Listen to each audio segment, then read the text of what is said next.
Hello everyone, welcome to free period.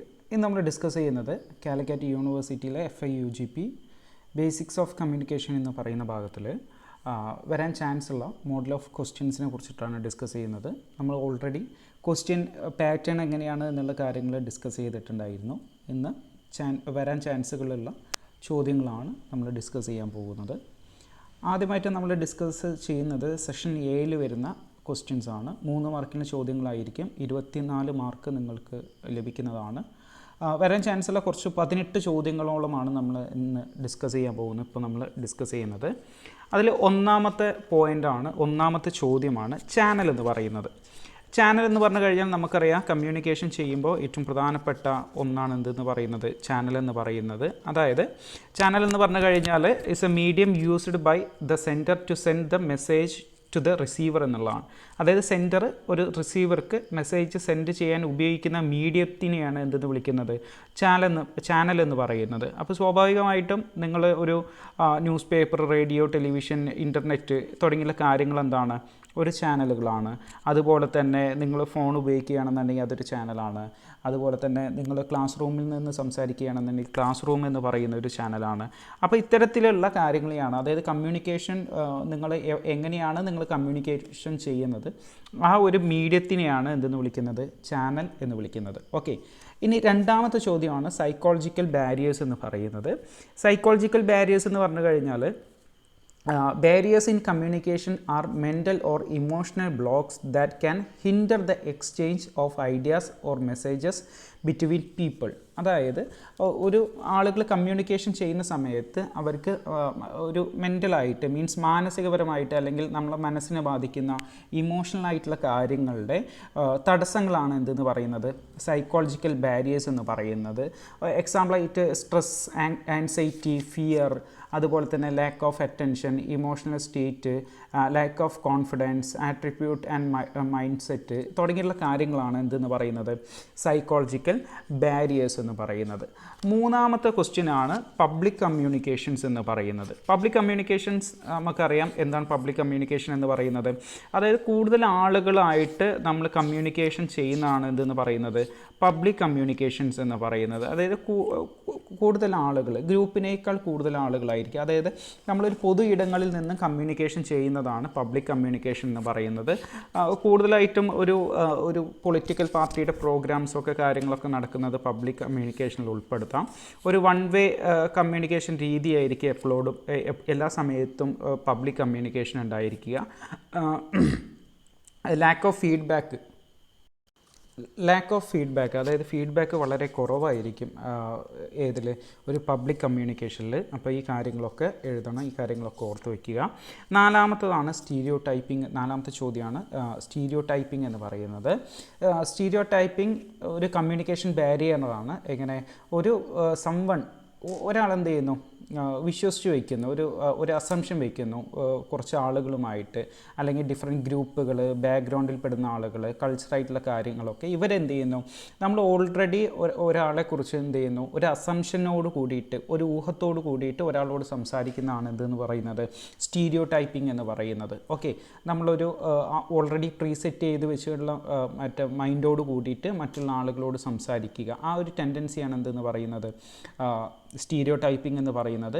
ഇത് cultural കമ്മ്യൂണിക്കേഷനിൽ വരുന്ന ഏറ്റവും കൂടുതലായിട്ട് ബാധിക്കുന്നത് കൾച്ചറൽ കമ്മ്യൂണിക്കേഷനിലാണ്. ഒരു ജെൻഡറിൽ പെടുന്ന ആളുകൾ ഇങ്ങനെ സംസാരിക്കുള്ളൂ, അതല്ലാന്നുണ്ടെങ്കിൽ ഈ റിലീജിയനിൽ പെടുന്ന ആളുകൾ ഇന്ന രീതിയിലൊക്കെ സംസാരിക്കുകയുള്ളൂ എന്ന് പറഞ്ഞുകൊണ്ട് നമ്മൾ ഓൾറെഡി ഡിസൈഡ് ചെയ്ത് വെക്കുന്നതാണ് എന്തെന്ന് പറയുന്നത്, സ്റ്റീരിയോ ടൈപ്പിംഗ് എന്ന് പറയുന്നത്. അഞ്ചാമത്തെ ക്വസ്റ്റ്യനാണ് ഏതെന്ന് പറയുന്നത്, ഫിസിക്കൽ ബാരിയേഴ്സ് എന്ന് പറയുന്നത്.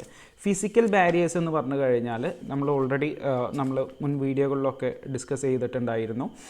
ഒരു കമ്മ്യൂണിക്കേഷൻ നടക്കുന്ന സമയത്ത് ആ പ്രദേശങ്ങളിൽ ഉണ്ടാവുന്ന, അതായത് ഒരു നാച്ചുറലായിട്ട് സംഭവിക്കുന്ന ബാരിയറുകളാണ് ഫിസിക്കൽ ബാരിയേഴ്സ് എന്ന് പറയുന്നത്. നോയ്സുകൾ, അതുപോലെ തന്നെ ഡിസ്റ്റൻസ്, പുവർ ലൈറ്റിംഗ്, അതുപോലെ തന്നെ കാര്യങ്ങളാണ് എൻവിറോൺമെൻറ്റൽ കണ്ടീഷൻസ് തുടങ്ങിയ സീറ്റിംഗ് അറേഞ്ച്മെൻറ്റ് തുടങ്ങിയുള്ള കാര്യങ്ങളാണ് എന്തെന്ന് പറയുന്നത്, ഫിസിക്കൽ ബാരിയേഴ്സ് എന്ന് പറയുന്നത്. ഓക്കെ, അപ്പോൾ ഈ കാര്യങ്ങൾ അതിൽ വരണം. ഫസ്റ്റത്തെ മൊഡ്യൂളിൽ നിന്നുള്ള ക്വസ്റ്റ്യനാണ്. നോയ്സ് എന്ന് പറയുകയാണെന്നുണ്ടെങ്കിൽ എന്തായിരിക്കും? നോയ്സ് ഒരു ശബ്ദ തടസ്സങ്ങളാണ്. ഫിസിക്കൽ ബാരിയേഴ്സിൽ വരുന്ന ഒന്നാണ് നോയ്സ് എന്ന് പറയുന്നത്. ശബ്ദ തടസ്സമാണ് എന്തെന്ന് പറയുന്നത്, നോയ്സുകൾ എന്ന് പറയുന്നത്. ഡിസ്റ്റൻസ് എന്ന് പറഞ്ഞു കഴിഞ്ഞാൽ നമ്മൾ ലോങ് ഡിസ്റ്റൻസിലുള്ള ആളുകൾ തമ്മിൽ സംസാരിക്കുന്ന സമയത്ത്, നിങ്ങൾ തമ്മിൽ കാണുന്നുണ്ട് പക്ഷേ ലോങ് ഡിസ്റ്റൻസിലെ ആളുകൾ തമ്മിൽ സംസാരിക്കുന്ന സമയത്ത് ബുദ്ധിമുട്ടുകൾ ഉണ്ടാകുന്ന ഡിസ്റ്റൻസ് അതിന് എക്സാമ്പിളാണ്.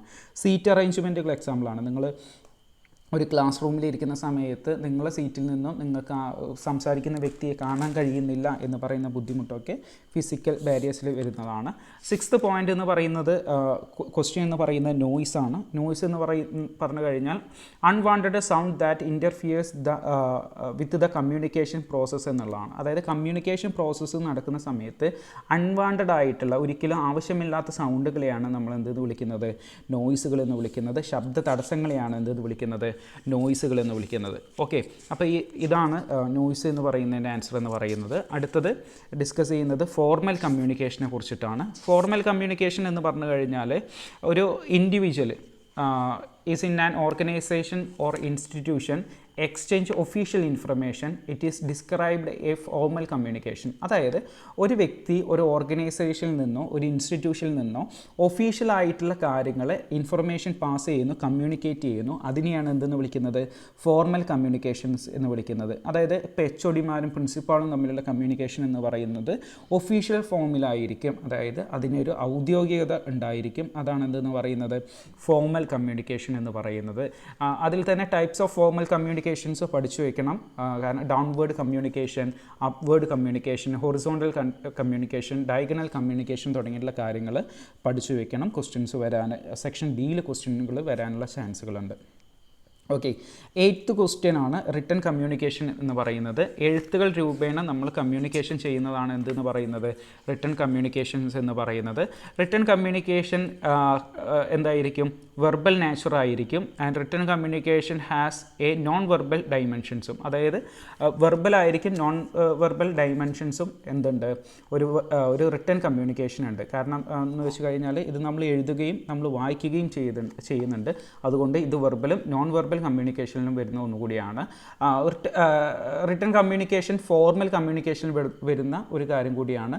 പക്ഷേ എന്താണ്, ലിറ്ററേറ്റ് ആയിട്ടുള്ള ആളുകൾ, അതായത് വിദ്യാഭ്യാസം നേടിയിട്ടുള്ള ആളുകൾക്ക് മാത്രമേ എന്ത് ചെയ്യുള്ളൂ? ഈ കമ്മ്യൂണിക്കേഷൻ ഉപയോഗപ്പെടുള്ളൂ. ഇതിൻ്റെ ഗ്രാമറുകളും മറ്റ് റൂൾസുകളും കാര്യങ്ങളൊക്കെ ഉപയോഗിക്കാൻ കഴിയുള്ളൂ. ഓക്കെ, അടുത്ത 9th ക്വസ്റ്റ്യനാണ് ഹൈപ്പർ ടെക്സ്ച്വാലിറ്റി എന്ന് പറയുന്നത്. ഹൈപ്പർ ടെക്സ്ച്വാലിറ്റി എന്ന് പറഞ്ഞു കഴിഞ്ഞാൽ ലിങ്കുകളാണ്. അതായത് ഒരു ലിങ്കിൽ നിന്ന്, നമ്മൾ ഇൻ്റർനെറ്റിൽ ഒരു ലിങ്കിൽ നിന്നും മറ്റൊരു ലിങ്കിലേക്ക് കൈമാറ്റം ചെയ്യുന്നതാണ് ഇതെന്ന് പറയുന്നത് ഹൈപ്പർ ടെക്സ്ച്വാലിറ്റി എന്ന് പറയുന്നത്.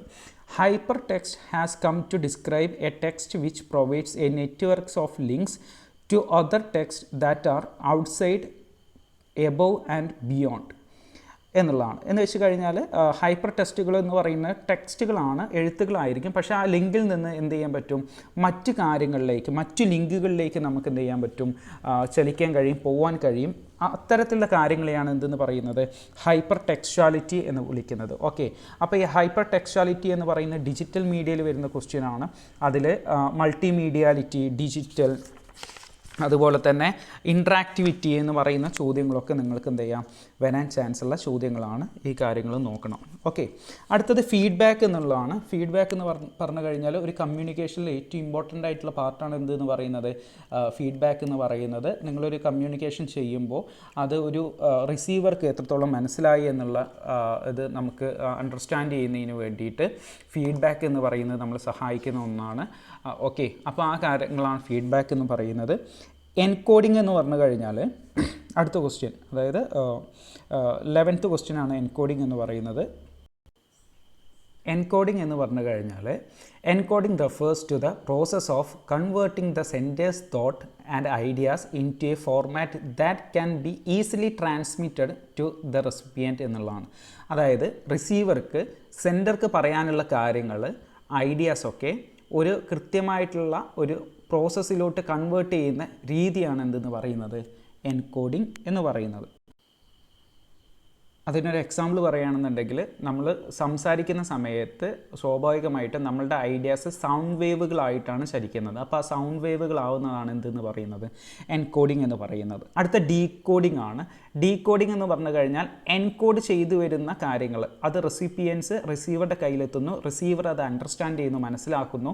ആ ഒരു പ്രോസസ്സാണ് എന്തെന്ന് പറയുന്നത് ഡീകോഡിംഗ് എന്ന് പറയുന്നത്. അപ്പോൾ ഉദാഹരണത്തിന് നമ്മളൊരു കോൺവെർസേഷൻ്റെ കാര്യം പറഞ്ഞല്ലോ. അപ്പോൾ നമ്മൾ സംസാരിക്കുന്ന സമയത്ത് ആ സൗണ്ട് വേവുകൾ എന്ത് ചെയ്യുന്നു, നമ്മൾ കൃത്യമായിട്ട് സൗണ്ട് വേവുകൾ അത് എന്തൊക്കെയാണ് ഐഡിയാസ് എന്ന് നമ്മൾ കൃത്യമായിട്ട് മനസ്സിലാക്കിയെടുക്കുന്നു. ആ ഒരു പ്രോസസ്സാണ് ഡീകോഡിംഗ് എന്ന് പറയുന്നത്.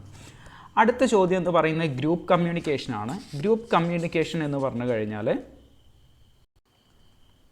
communication by many persons in a face-to-face situation is described as group communication. അതായത് കുറേ ആളുകളുമായിട്ട് ഫേസ് ടു ഫേസ് ആയിട്ട് കമ്മ്യൂണിക്കേഷൻ ചെയ്യുന്നതിനെയാണ് എന്തെന്ന് വിളിക്കുന്നത് ഗ്രൂപ്പ് കമ്മ്യൂണിക്കേഷൻ എന്ന് പറയുന്നത്. അപ്പോൾ ഇത്തരത്തിൽ സിറ്റുവേഷൻസ് എന്ന് പറയുന്ന സ്കൂളുകൾ, കോളേജുകൾ അങ്ങനെയുള്ള കാര്യങ്ങളായിരിക്കും എന്തെന്ന് പറയുന്നത് ഗ്രൂപ്പ് കമ്മ്യൂണിക്കേഷൻസ് നടക്കുന്ന സ്ഥലങ്ങളെന്ന് പറയുന്നത്. ഓക്കെ, ഇനി 14ാമത്തെ ക്വസ്റ്റ്യനാണ് മാസ് കമ്മ്യൂണിക്കേഷൻ എന്ന് പറയുന്നത്. മാസ് കമ്മ്യൂണിക്കേഷൻ എന്ന് പറഞ്ഞു കഴിഞ്ഞാൽ mass communication is the process of delivering information, ideas and attitude to a sizable and diversed audience എന്നുള്ളതാണ്. അതായത് ഡൈവേഴ്സ്ഡ് ആയിട്ടുള്ള, അതായത് വൈവിധ്യമാർന്നിട്ടുള്ള ആളുകളുടെ ഇടയിലോട്ട് ഇൻഫർമേഷൻസ് പാസ് ചെയ്യുന്നതാണ് എന്തെന്ന് പറയുന്നത് മാസ് കമ്മ്യൂണിക്കേഷൻസ് എന്ന് പറയുന്നത്. This is done through the use of media developed for that purpose, namely news papers, magazines, radio, television, website and social media networks. അതായത് മാസ് കമ്മ്യൂണിക്കേഷൻസ് നടത്തുന്നതിന് വേണ്ടിയിട്ട് ഉപയോഗിക്കുന്ന അതായത് മാസ് കമ്മ്യൂണിക്കേഷൻ ചെയ്യുന്നതിന് വേണ്ടി ഉപയോഗിക്കുന്ന ടൂളുകളാണ് ഏതൊക്കെ? മാഗസിനുകൾ, ന്യൂസ് പേപ്പേഴ്സ്, റേഡിയോ, ടെലിവിഷൻ, വെബ്സൈറ്റുകൾ, സോഷ്യൽ മീഡിയ നെറ്റ്വർക്ക്സ് എന്നൊക്കെ പറയുന്നത്. ഓക്കെ, ഇനി അടുത്തതായിട്ടുള്ള ചോദ്യമാണ് CBFC എന്ന് പറയുന്നത്. CBFC എന്ന് പറഞ്ഞു കഴിഞ്ഞാൽ ഒരു ഫിലിം സർട്ടിഫിക്കേഷൻസ് ആണ്. അതായത് central board of film certifications എന്നുള്ളതാണ് അതിൻ്റെ ഫുൾ മീനിങ്, അബ്രിവേഷൻസ് എന്ന് പറയുന്നത്. CBSE നിലവിൽ വരുന്ന വർഷം എന്ന് പറയുന്നത് 1952 1952 സിനിമാറ്റോഗ്രാഫ് ആക്ട് പ്രകാരമാണ് CBFC നിലവിൽ വരുന്നത്. സിനിമകൾക്ക് അതിനുള്ള സർട്ടിഫിക്കേഷൻസ് നൽകുന്നതിന് വേണ്ടിയിട്ടാണ് ഒരു സ്റ്റാറ്റ്യൂട്ടറി ബോഡി ആയിട്ടാണ് അത് നിലനിൽക്കുന്നത്. പിന്നെ CBFCയുടെ താഴെയുള്ള അല്ലെങ്കിൽ റേറ്റിങ്ങുകൾ, സിനിമ കാറ്റഗറീസ് ഏതൊക്കെയാണെന്ന് ചോദിച്ചു കഴിഞ്ഞാൽ യു സർട്ടിഫിക്കറ്റ് ഉണ്ട്. യു സർട്ടിഫിക്കറ്റ് എന്ന് പറഞ്ഞു കഴിഞ്ഞാൽ അൺറെസ്ട്രിക്റ്റഡ് പബ്ലിക് എക്സിബിഷൻ എന്നുള്ളതാണ്. എല്ലാ ആളുകൾക്കും സിനിമകൾ കാണാൻ കഴിയും. എ സർട്ടിഫിക്കറ്റുകളുണ്ട്, അഡൽട്ട്സ് ഓൺലിയാണ്, 18 വയസ്സ് മുകളിലുള്ള ആളുകൾക്ക് മാത്രമേ അത് കാണാൻ സാധിക്കുകയുള്ളൂ. UA സർട്ടിഫിക്കറ്റുകളുണ്ട്, പാരൻ്റൽ ഗൈഡൻസോട് കൂടിയിട്ട് 12 വയസ്സിനുള്ള താഴെയുള്ള കുട്ടികൾക്ക് പാരൻ്റൽ ഗൈഡൻസോട് കൂടിയിട്ട്, രക്ഷിതാക്കളുടെ ഗൈഡൻസോട് കൂടിയിട്ട് കാണാൻ കഴിയുന്ന സിനിമകളാണ് UA സിനിമകൾ എന്ന് പറയുന്നത്. ആൻഡ് S സർട്ടിഫിക്കറ്റ് ഉണ്ട്, അത് ഒരു റെസ്ട്രിക്റ്റഡ് ആയിട്ടുള്ള ഓഡിയൻസ്, മീൻസ് ഡോക്ടേഴ്സ് തുടങ്ങിയ മിലിറ്ററി പേഴ്സൺസ്, അവർക്ക് വേണ്ടി മാത്രമുള്ള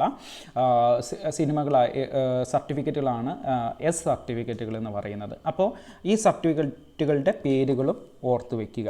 ഓക്കെ, അത് കഴിഞ്ഞതിന് ശേഷം അടുത്ത ക്വസ്റ്റ്യനാണ് 16ാമത്തെ ക്വസ്റ്റ്യനാണ് FM എന്ന് പറയുന്നത്. FM എന്ന് പറഞ്ഞു കഴിഞ്ഞാൽ ഫ്രീക്വൻസി മോഡുലേഷൻസ് എന്നുള്ളതാണ്. ഫ്രീക്വൻസി മോഡുലേഷൻസ് 1933 കൊണ്ടുവരുന്നത്. ഓക്കെ, ഹൈലി സൗണ്ട് ക്വാളിറ്റി ഉള്ള ഒരു ബ്രോഡ്കാസ്റ്റിംഗ് റേഡിയോ ആണ് FM എന്ന് പറയുന്നത്. ഹൈലി ഫെഡിലിറ്റി ഉള്ള ഒരു റേഡിയോ ആണ് FM റേഡിയോ എന്ന് പറയുന്നത്.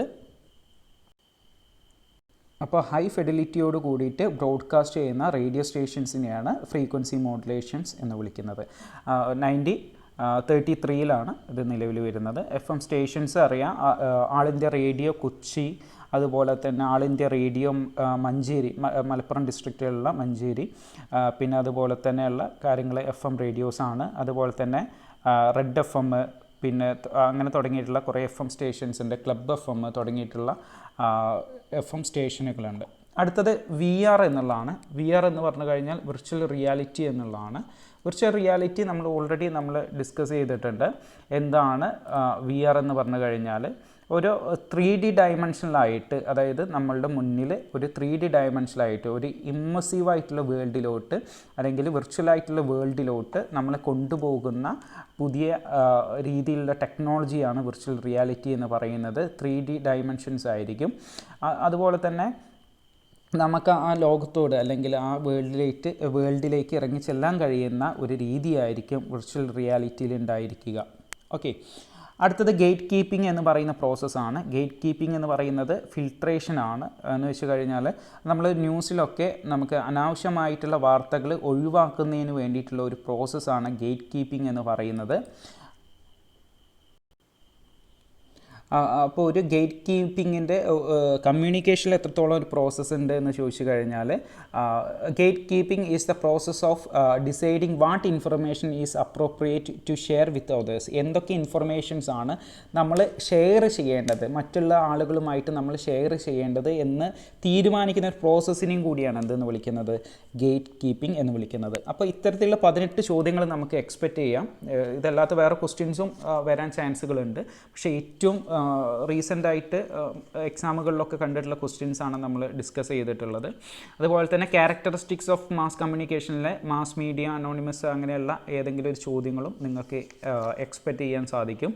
അതുപോലെ തന്നെ നിങ്ങൾക്ക് ഫങ്ഷൻസ് ഓഫ് മാസ് കമ്മ്യൂണിക്കേഷൻസ് എന്ന് പറയുന്ന ഭാഗത്തിൽ ഇൻഫോം, എഡ്യൂക്കേറ്റ്, റീഇൻഫോഴ്സ് അങ്ങനെയുള്ള ഏതെങ്കിലും ഒരു പോയിന്റിൽ നിന്നും ക്വസ്റ്റ്യനുകൾ വരാൻ ചാൻസുകളുണ്ട്. ഓക്കെ, ഈ കാര്യങ്ങൾ ശ്രദ്ധിക്കണം.